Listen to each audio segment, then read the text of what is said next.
Xin chào tất cả các bạn.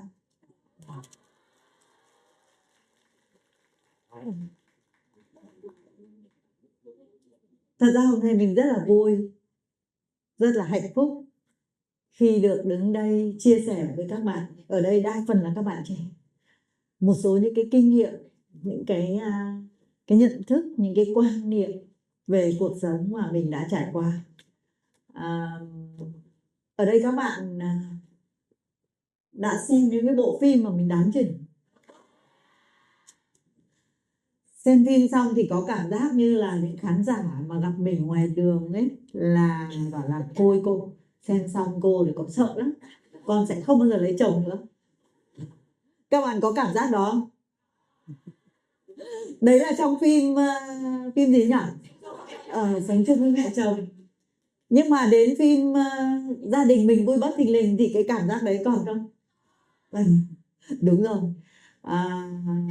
Đấy là muôn vẻ của đời sống, của các nhân vật mà mình đã đưa lên phim thì các bạn đã xem rồi đúng không? Sống chung với mẹ chồng này, gia đình mình vui bất thình lình này, và có một số những vai khác nữa. Có bạn nào biết không? Ở những cái phim khác. Phim gì? Thương ngày nắng về. Thương ngày nắng về cũng khủng khiếp nhỉ? Có một bà mẹ chồng như thế cũng choáng này đúng không? Đấy. Tuy nhiên là hôm nay mình rất là vui vì khi được đứng đây để nói chuyện với các bạn là những sinh viên trong một ngôi trường đại học rất là danh tiếng. Thì ở cái lứa tuổi làm bà, làm mẹ, rồi làm chị, cái lứa tuổi này mình vẫn cứ mơ ước đến giờ phút này. Mình mơ ước một điều là trong tất cả các ngôi trường của chúng mình ấy, ngoài cái việc dạy các bạn về kiến thức này, đúng không? Tiếng Anh, toán, lý, hóa, rất là nhiều những kiến thức gọi là cơ bản để các bạn bước vào đời. Thế thì tại sao họ không có thêm một cái phần nữa mà cái này nó như không chính thức ấy. Chẳng hạn như là dạy các bạn gái thì cái kỹ năng sống, kỹ năng làm vợ, dạy các bạn trai cái kỹ năng sống, kỹ năng làm chồng chẳng hạn. Đấy là cái băn khoăn của mình. Bởi vì đến giờ này thì mình cứ nghĩ rằng là một người thật sự hạnh phúc, một người thật sự thành công trong cuộc sống, người đó có gì? Người đó có gì? Có phải rằng chúng mình chỉ có kinh tế, tôi rất là giàu, tôi muốn cái gì cũng được, mua cái gì cũng được, có phải như vậy không? Không hẳn đúng không? Không hẳn. Và như mình ấy thì đến bây giờ mình cảm nhận rằng là không hẳn là như vậy đâu. Thế thì mình rất thích cái chủ đề các bạn vừa mới nói. Hạnh phúc là một tế bào của cuộc sống. Thế và tất cả các cái vai diễn của mình trên sân khấu, trên phim, trên màn hình truyền hình hay là trên màn ảnh thì nó đều có những cái nó có cái chủ đề liên quan đến văn hóa ứng xử. Cái điều đấy rất là cần trong cuộc sống nhé. Các bạn biết không, khi mà mình dạy cái lớp diễn viên truyền hình ấy thì mình dạy các bạn cái kỹ thuật biểu diễn, nhưng mà thực tế ra cái kỹ thuật biểu diễn đấy, tất cả những cái điều đó nó bắt nguồn từ cuộc sống hết. Nó là kỹ năng giao tiếp. Và một số học sinh của mình bây giờ đã thành những doanh nghiệp.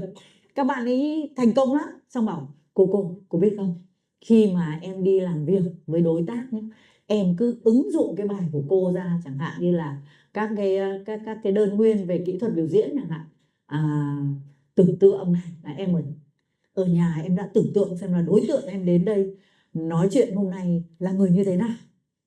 Thế sau rồi đó em phán đoán là liệu người ta sẽ ứng xử với mình ra làm sao, không biết có ký được hợp đồng không. Thế rồi đến nơi thì em mới tìm cách giao lưu rồi em mới hành động. Tức là thật ra đấy là những kỹ năng cơ bản của kỹ thuật biểu diễn, nó cũng nằm trong các cái kỹ năng sống ấy. Các bạn biết không, nó nằm trong các kỹ năng sống hết ạ. Và nhiều bạn bảo cô ơi cô, có hôm em bảo nhân viên của em đến làm việc y như rằng không được, lúc em đến cái được luôn. Và thật á, thật ra mình cũng không nghĩ đâu nhá, mình hỏi thật á, bạn hỏi thật mà cô. Đấy, thế thì mình cũng nghĩ rằng là các cái kỹ năng trong cuộc sống rất là cần. Thế còn tất cả những cái vai diễn mà mình đang các bạn đang nhìn thấy trên màn hình kia cũng đều nói đến các cái kỹ năng sống, các cái kỹ năng ứng xử của những bà mẹ, những người vợ, những người chủ gia đình nhá. Bà Phương thì làm sao? Ghê gớm và yêu chồng yêu con một cách thái quá, phải không ạ? Đấy, và cuối cùng là gia đình của bà đổ vỡ. Bởi sao? Bởi vì bà yêu một cách gọi là mất kiểm soát luôn. Bởi vì bà ấy yêu một cách quá đà. Cho nên là mình vẫn cứ nói yêu cũng phải biết cách yêu. Kể cả tình yêu nam nữ cũng thế. Yêu cũng phải biết cách yêu ấy. Các cụ ngày xưa nói rất là hay nhá, lạc mềm buộc chặt.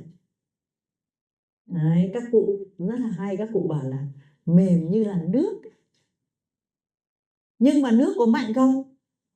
Mạnh đúng không? Như các trận bão lụt các bạn vừa mới thấy đúng không? Sức mạnh của nước thì khủng khiếp. Thế nhưng mà nó trôi thì trông rất là bề mặt rất là êm đấy, nhưng bạn xuống một cái là bạn rất dễ bị nghỉ, đúng không ạ? Đấy, thế thì các nhân vật của mình cũng thế. Giống như trong phim Sống chung với mẹ chồng là một bà mẹ chồng mà yêu chồng yêu con một cách thái quá, và luôn luôn coi chồng con mình là nhất, cho nên là con dâu chỉ là phụ thôi, không coi con dâu là con thì làm sao con dâu coi mình là mẹ được, đúng không ạ? Đúng không? Đấy, thế nhưng mà sang đến bà Cúc trong gia đình mình vui bất thình lình thì khác, đúng không nào? Bà Cúc là làm bạn với con, chia sẻ với con, tâm tình với con. Bà ấy có thông minh không? Đấy, và bà đã biết cách giữ lửa trong gia đình. Nhưng còn một cái nhân vật nữa mà các bạn thấy ở trên phim, tức là Thương Ngày Nắng Về, một bà chỉ nhảy múa hát ca thôi. Con mà mang sang gửi cháu là bảo không, mẹ phải đi biểu diễn nghệ thuật, mẹ đi múa, đi hát, đi nhảy đầm. Đấy, tức là trong suy nghĩ của các bạn có thấy rằng là đây là một bà mẹ ích kỷ không? Hả? Đấy nhá, có một số bạn bảo có một số bạn bảo không. Bà nói rằng là ở tuổi này tôi phải sống cho tôi chứ, tại sao tôi cứ phải lo cho chúng nó? Con nó nuôi con mình nuôi, đúng không ạ? Đúng, bạn thấy chưa? Các bạn thấy chưa? Ở đây là rất là rõ cái khoảnh khắc đấy. Và kể cả con trai như thế, mẹ ơi mẹ sang mẹ đón con, cho con đi, cho đón cháu cho con đi. Và con trai cũng vào đầu bứt tai và cũng nhờ mẹ. Đấy, thế thì tôi đến đây tôi thấy rằng là mình đang ở một cái ngôi trường quốc tế học tại Việt Nam, mình bảo ui các con được học ở đây là may mắn đấy nhá, sang bên kia là vất vả lắm, đúng không? Phải đi học này, phải tự nấu ăn, phải đi chợ và phải làm tất cả mọi việc. Đấy, giống như tôi lúc nãy nói chia sẻ với một bạn ở trong phòng là cô có một bạn fan ở Pháp ấy, lúc bạn ấy ốm, bạn ấy tâm sự rất là thương, và bạn bảo cô ơi con ho 1 tháng nay rồi. Cô phải bảo là con ơi thế con uống những cái gì rồi, bây giờ con ra con mua mật ong này, xong con mua quả chanh tươi con vắt vào đấy, xong con ngậm đi, nó sẽ đỡ ho. Tức là khi đó tôi chia sẻ với các bạn ý, với bạn ý ở trên điện thoại thôi. Thế rồi thứ Bảy Chủ nhật bạn bảo cô có rảnh không, cô nói chuyện với con. Thế xong mà cô rảnh con cứ nói đi. Nhưng mà một lúc sau mình bảo này, cô bảo này, đi chơi đi, ra đường đi xem có bạn bè gì không. Mà mình là những cái người mà ở lứa tuổi làm cha làm mẹ, mình rất là mong bạn ấy có người yêu ấy. Tại cứ thấy bạn học xong bạn ấy như thế thương lắm. Thế mà và mình không dám nói ra, bởi vì nhắc đến cái từ mà như các bạn bây giờ bảo chứ tình hình thế nào, có người yêu chưa là ghét lắm, đúng không? Các bạn có ghét không? Rất là sợ bố mẹ bảo chứ ô thì con bé này có người yêu chưa, rất ghét, đúng không? Thằng bé này thế tuổi này rồi chưa có người yêu à, đúng không? Rất là sợ. Mình cũng biết là như thế cho nên mình không hỏi, nhưng mà mình cứ con ơi, thế đi chơi đi, xong rồi ra đường nhá, chỗ nào đẹp đẹp với lại chụp ảnh gửi cho cô. Và bạn ấy cũng làm thế thật. Chắc bảo mà nhiều lúc mà sau bạn phát hiện ra, bạn bảo thì con vẫn đi chơi mà cô. Đấy, bạn nói như vậy đấy, rất là thương. Thế thì ở đây trong cái Thương Ngày Nắng Về, cái nhân vật bà Hiền ấy, thật ra bà ấy có một cái quan niệm rất là hiện đại, rất là đúng đấy ạ, đúng không? Bây giờ mẹ đã lớn tuổi rồi này, cái tuổi này rồi, các con nên tự lập. Nhưng mà cái văn hóa Á Đông của mình thì là bố mẹ đương nhiên là phải giúp đỡ con. Khi tôi đi du lịch sang Singapore, sang Malaysia, tôi thấy các bạn ấy bảo cô ạ, chỉ riêng ở Việt Nam mới có cái văn hóa gọi là bố mẹ phải trông con, trông cháu cho con. Còn ở nước ngoài thì không cô ạ. Thứ Bảy Chủ nhật ông bà đến chơi với cháu một tí xong đi về.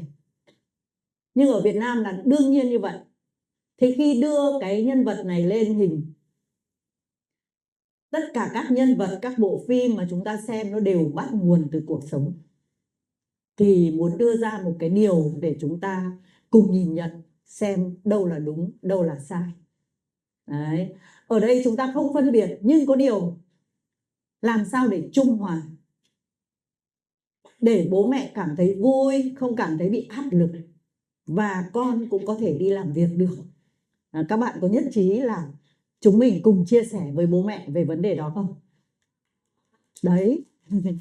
Thế thì ở đây có một cái vấn đề rằng là các con bao giờ cũng sẽ bảo là chúng mày phải thay đổi, chúng mày phải làm thế này, phải thế kia, các con phải thông cảm với bố mẹ. Tuy nhiên ở đây tôi cũng có một cái quan điểm muốn chia sẻ với các bậc phụ huynh, tức là bản thân chúng tôi những người già có cái quan điểm cũ, chúng tôi cũng phải thay đổi, không thể nào áp đặt được.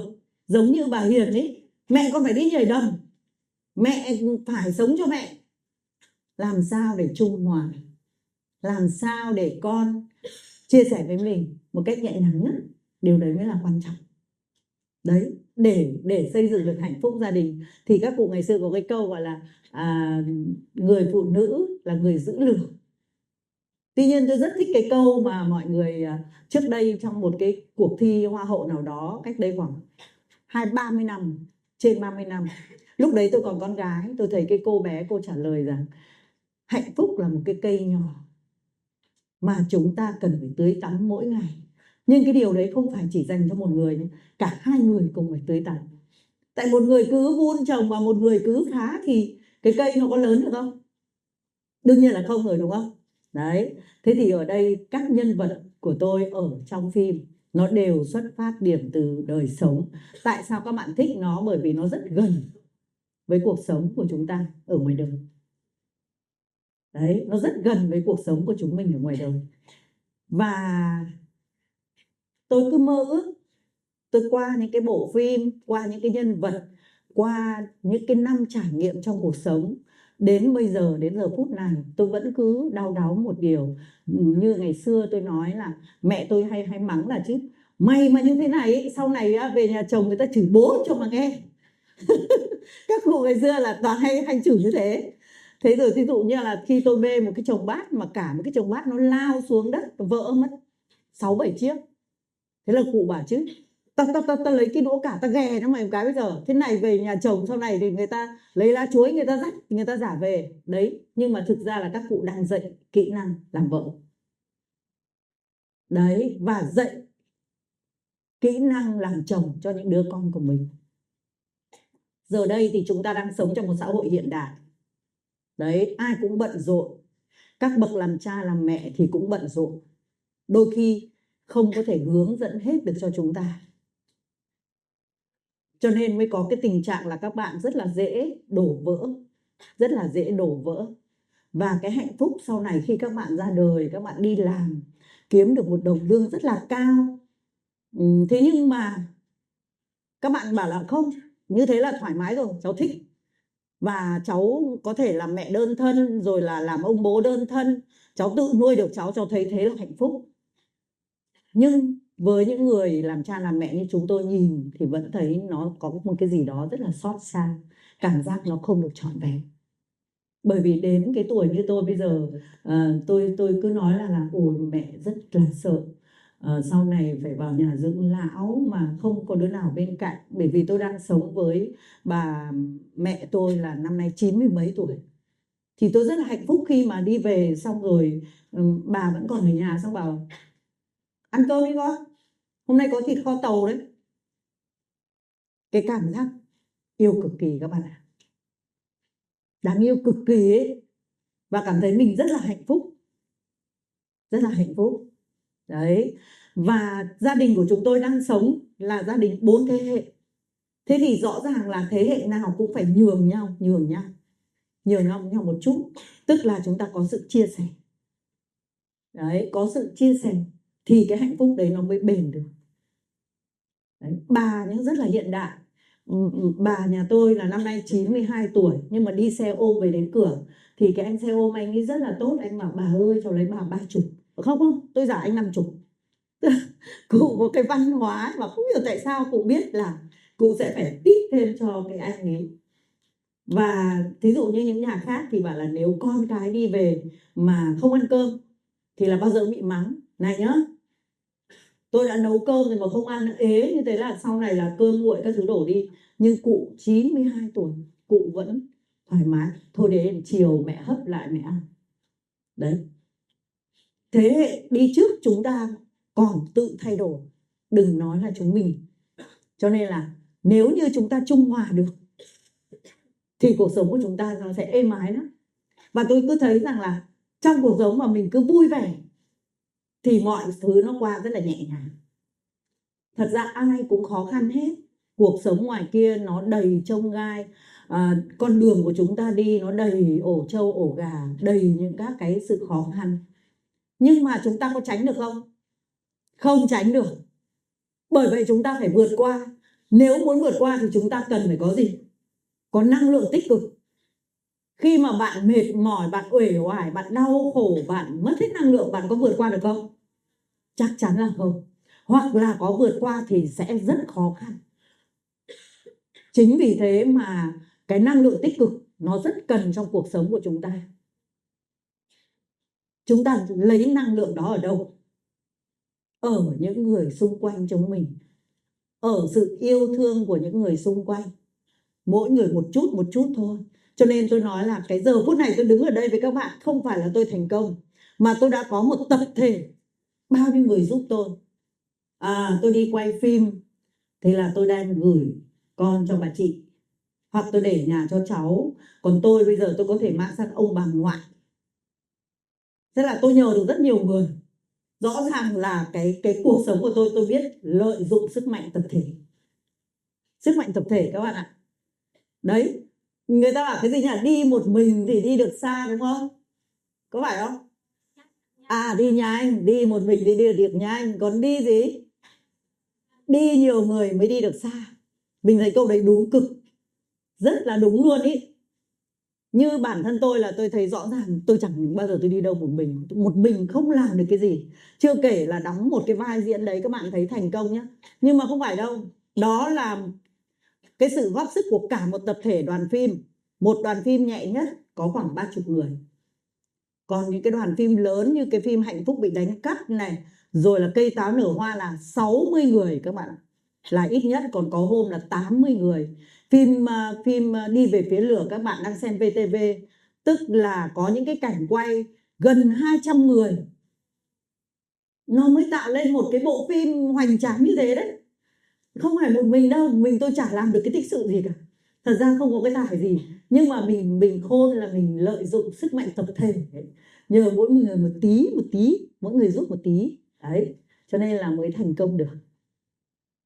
Thật ra các bạn đang sống trong cái xã hội hiện đại bây giờ, các bạn chỉ mải chăm chút về kiến thức này, tiếng Anh rồi các cái kiến thức khác mà quên mất cái kỹ năng.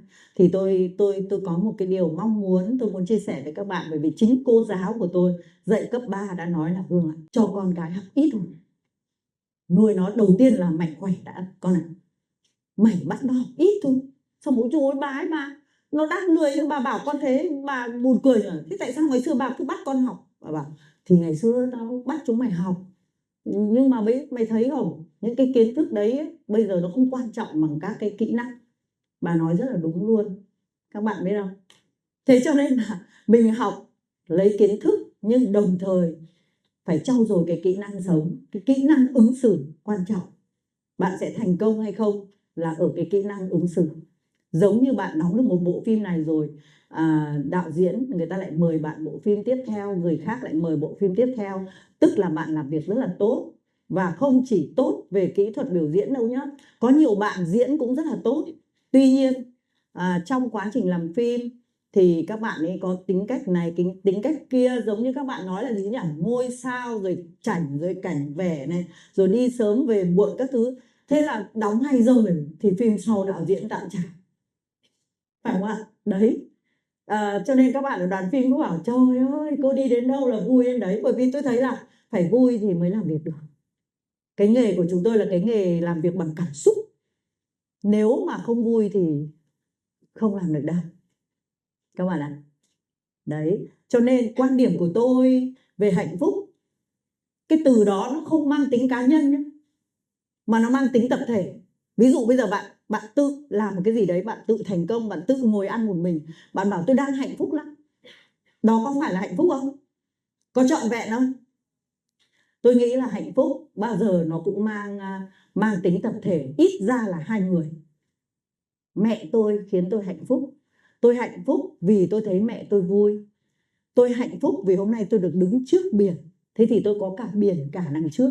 Nó vẫn là hai thực thể. Đúng không các bạn? Chứ thí dụ bảo tôi làm cho tôi hạnh phúc và tôi tự ngồi ăn một mình tôi cũng hạnh phúc, tôi tự đi một mình tôi cũng hạnh phúc. Tôi thì tôi không quan điểm như thế. Đối với tôi, hạnh phúc nó mang tính tập thể, ít nhất là số nhiều. Đấy, đúng không? Nhiều người mang lại hạnh phúc cho mình và mình mang lại hạnh phúc cho nhiều người. Nhiều người hạnh phúc mình sẽ thấy hạnh phúc, đúng không ạ? Con mình học giỏi mình hạnh phúc. Đấy, bố mẹ mình mạnh khỏe mình hạnh phúc. Hôm nào mà bố mẹ hoặc là những người thân trong gia đình mình buồn, hoặc bạn mình buồn thôi, mình cũng thấy buồn rồi, phải không ạ? Và khi bạn mình mà vui vẻ hạnh phúc, mình cũng thấy hạnh phúc. Đấy, cho nên là với tôi chẳng hạn như hạnh phúc nó là mang số nhiều, nó là một cái khái niệm mang số nhiều. Nó có thể là 2 thực thể, có thể là n thực thể, chắc chắn là như thế. Và thành công của chúng ta là phải dựa vào tập thể.